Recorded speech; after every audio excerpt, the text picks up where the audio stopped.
अस्सलाम वालेकुम। कैसे हैं आप सब? खैरियत से होंगे। अगर आप हमारे चैनल पर नहीं हो तो सब्सक्राइब करना ना भूलें।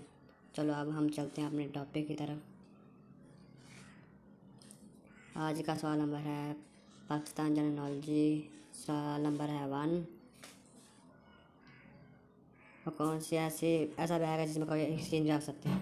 जवाब टी बैग।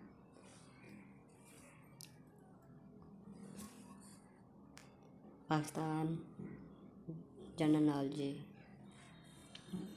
सवाल नंबर 2। वो कौन सी चीज़ है जो अगर फट भी जाए तो फिर से नहीं सकते? जवाब गुब्बारा।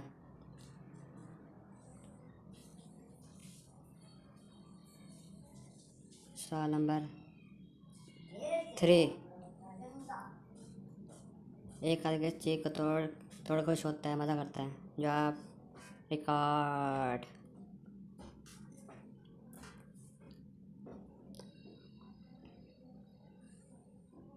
सवाल नंबर 4।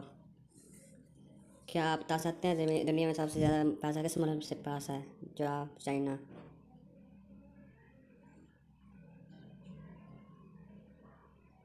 सवाल नंबर है 5। लड़की वो कौन सा चीज़ है जो नहाने में गीली नहीं होती? साया।